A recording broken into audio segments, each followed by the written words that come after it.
வணக்கம் நேயர்களே.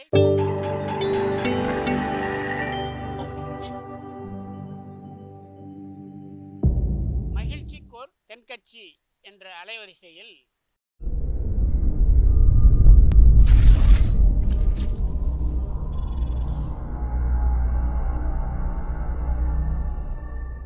சிரிப்போம், சிந்திப்போம், செயல்படுவோம் என்ற தொடர் நிகழ்ச்சி தினமும் காலை 8 மணிக்கு யூடியூப் அலைவரிசையில் ஒளிபரப்பாகும் என்பதை மகிழ்ச்சியோடு தெரிவித்துக் கொள்கிறோம். நம்ம ஊர் எழுத்தாளர் ஒருத்தர் அவர் பாரிஸுக்கு போயிருந்தார். அப்போது அங்கே ஒரு ரயிலில் பிரயாணம் பண்ணிகிட்டு இருந்தார்.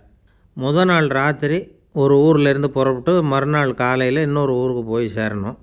அதுக்காக ரயிலில் ஏறினார். உடைகள்லாம் மாற்றிக்கிட்டு தூங்கிறதுக்கு போனார். அந்த சமயத்தில் ஒரு பணியாளர் வந்தார். ஒரு தட்டில் 2 ப்ளம் கேக் வச்சு நீட்டினாராம். ரெண்டும் ரொம்ப பெரிய கேக்கு. இவர் வாங்கி சாப்பிட்ருக்கார். கொஞ்சம் நேரத்தில் காப்பியும் கொண்டாந்து கொடுத்துருக்காரு அந்த ஆள். அதையும் வாங்கி சாப்பிட்டாரு. அதுக்கப்புறம் அந்த ஆளை பார்த்து கொஞ்சம் தண்ணி கொடுக்க முடியுமான்னு கேட்டாராம் இவர். ஒரு பாட்டிலில் தண்ணி கொண்டாந்து கொடுத்துட்டு அவர் போயிட்டார். இவர் போர்வை இழுத்து போத்திக்கிட்டு படுத்துட்டார். அதுக்கப்புறம் மறுநாள் காலையில் எழுந்திரிச்சார். இப்போவும் அருமையான காப்பியும் கேக்கும் கொண்டாந்து கொடுத்தாங்களாம். அதையும் வாங்கி சாப்பிட்ருக்கார் இவர். பாரிஸ் நகரத்திலேருந்து 1000 கிலோமீட்டருக்கு அப்பால் இருந்த இந்த மாண்ட் பெலியர் அப்படிங்கிற ஊரில் ரயில் நின்று தான். இவர் பொட்டியை எடுத்துக்கிட்டு கீழே இறங்கிறதுக்கு தயாரானார். அப்போது அந்த ஆள் ரொம்ப பணிவாக இவர்கிட்ட ஒரு பில்லை கொடுத்தாராம். நம்ம ஊர் கணக்கில் 10 ரூபா 50 காசுக்கு அந்த பில்லு இருந்து தான். இவர் அதை வாங்கி பார்த்துட்டு, எதுக்கு இந்த பில்லு, ராத்திரி காப்பி கேக்கெல்லாம் கொண்டாந்து கொடுத்தீங்களே அதுக்காகவா அப்படின்னு கேட்டிருக்கார். இல்லை சார், கேக்கு காப்பியெல்லாம் ஏனாம், அதுக்கு காசு கிடையாது. நீங்கள் கேட்டீங்களே குடிக்கிறதுக்கு தண்ணி, அந்த ஒரு பாட்டில் தண்ணீருக்கு தான் இந்த பில்லு அப்படின்னாராம் அவர். எப்படி இருக்குது பாருங்கள் இது. சரி, இப்போ இந்தியாவுக்கு வருவோம்.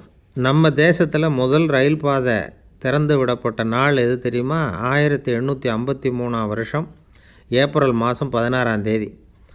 அதை ஒட்டி வரணுங்கிறதுக்காகத்தான் ஒவ்வொரு வருஷமும் ஏப்ரல் 10ஆம் தேதியிலேருந்து 16ஆம் தேதி வரைக்கும் ரயில்வே வாரம்னு கொண்டாடுறோம். அதில் ஜார்ஜ் ஸ்டீஃபன்சன் அவர் தான் முதல் இந்த லோக்கோமோட்டிவ் என்ஜினை வெற்றிகரமாக உருவாக்கினவர். அதோட விளைவு தான் இன்றைக்கி நாம் உல்லாசமாக ரயிலில் பிரயாணம் பண்ணிகிட்ருக்குறோம். இந்தியாவில் ரயில் ஓடுறதுக்கு மூல காரணமாக இருந்தவர் அப்போதைய கவர்னர் ஜெனரல் லார்டு டல்ஹவுசி. இன்றைக்கி இந்திய ரயில்வேங்கிறது ஆசியாவிலேயே ரொம்ப பெருசு. உலகத்திலேயே 4வது பெரிய அமைப்பு இது. இதை நல்ல விதமாக வச்சு காப்பாற்ற வேண்டியது நம்ம பொறுப்பு. பெருகி வர்ற நம்ம ஜனத்தொகைக்கு ஈடு கொடுத்து பிரயாண வசதிகளை செய்து கொடுக்குது நம்ம இந்திய ரயில்வே. கூட்டம் அதிகமாக இருக்கிற காலங்களில் ஸ்பெஷல் ரயிலெலாம் கூட விடுறாங்க. ரயில் மட்டும் இல்லைன்னா இவ்வளோ கூட்டம் இருக்கிறதுக்கு நம்ம ஊர் பிரயாணம் ரொம்ப சங்கடமாக போடும். இப்போவே கூட சில சமயம் அப்படி தானே ஆகிடுது. ஒரு ரயில் பம்பாயிலேருந்து புறப்பட்டு சென்னைக்கு வந்துக்கிட்டு இருந்ததான் அந்த காலத்தில். அது ஒரு கதை. அதில் ஒரு பொண்ணு இன்னொருத்தர் பேரில் டிக்கெட்டு ரிசர்வ் பண்ணியிருந்திருக்கு. அதாவது இன்னொருத்தர் பேரில் ரிசர்வ் பண்ணியிருந்த ஒரு டிக்கெட்டை வச்சுக்கிட்டு இந்த பொண்ணு வந்துக்கிட்டு இருக்குது. டிடிஆர், அதாவது இந்த டிக்கெட்டு பரிசோதனை பண்ணுறாரு அவர், இந்த கருப்பு கோட்டு, கையில் பேடு, பென்சில் இதெல்லாம் எடுத்துகிட்டு வந்துக்கிட்டு இருக்கிறார். ஒவ்வொருத்தர்கிட்ட இருந்தும் டிக்கெட்டை வாங்கி சரி பார்த்து பேப்பரில் அப்படி டிக் பண்ணிக்கிட்டே வரார். இந்த பொண்ணுக்கு உள்ளுக்குள்ளே பயம். ஏன்னா வேறு ஒருத்தர் டிக்கெட்டில் இது வந்துக்கிட்டு இருக்குது. பேர் வேறு, இது பேர் வேறு. டிடிஆர் நெருங்கி வந்துட்டார். டிக்கெட்டுனார். இதை எடுத்து கொடுத்து தான் பேர் என்னன்னு கேட்டிருக்கார். இந்த பொண்ணு சமயோஜிதமாக டிக்கெட்டில் உள்ள பேரையே சொல்லிவிட்டுது, நிர்மலான்னு. தன்னுடைய பேரை சொல்லலை, அந்த பேரையே சொல்லிச்சு. அதனால் அவரும் சரி பார்த்து டிக்கெட் அடிச்சுட்டு சரின்னு சொல்லி டிக்கெட்டை திருப்பி கொடுத்துட்டு அப்படி நகர்ந்து போயிட்டார். அந்த சமயம் பார்த்து பக்கத்தில் இருந்த இன்னொரு பொண்ணு, ஏண்டி கமலா எங்கே போகிற, சென்னைக்கா அப்படின்னு சத்தம் போட்டு கேட்டுது. உடனே இந்த பொண்ணு, உசு சத்தம் போடாத, இந்த பாரு என் பேரை சொல்லாத, என் பேர் நிர்மலான்னு டிடிஆர்கிட்ட சொல்லியிருக்கிறேன் அப்படின்னு தான். அவர் தான் சரி பார்த்துட்டு போயிட்டாரே, இனிமேல் என் பயப்படுறேன் அப்படின்ட்டுருக்கு அந்த பொண்ணு. இது அங்கேயே நின்றுக்கிட்டு கேட்டுக்கிட்டு இருக்கார் டிடிஆர். இது அவங்க பார்க்கல, நிமிர்ந்து பார்க்குறாங்க. அங்கேயே அவர் நிற்கிறார்.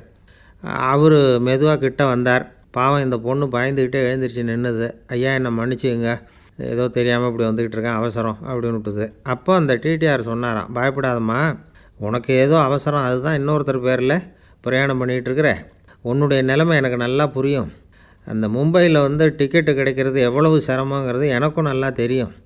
அதனால தான் நானே டிடிஆர் வேஷத்தில் வந்துக்கிட்டு இருக்கேன். இதை நீ வெளியில் சொல்லிவிடாத அப்படின்னு சொல்லிவிட்டு அப்படி நடந்து போனாராம். ஐயா தென்கட்சி கோ சுவாமிநாதன் அவர்களின் மகிழ்ச்சிக்கோர் தென்கட்சி தொடர் நிகழ்ச்சியினை கேட்டு பயன்பெறுங்கள். நிகழ்ச்சியினை பிடித்திருந்தால் உங்களுக்கு கமெண்ட் பாக்ஸில் உங்கள் கமெண்ட்டுகளை பதிவு செய்யுங்கள், ஷேர் செய்யுங்கள், லைக் செய்யுங்கள், கண்டிப்பாக சப்ஸ்கிரைப் செய்யுங்கள். நன்றி, வணக்கம்.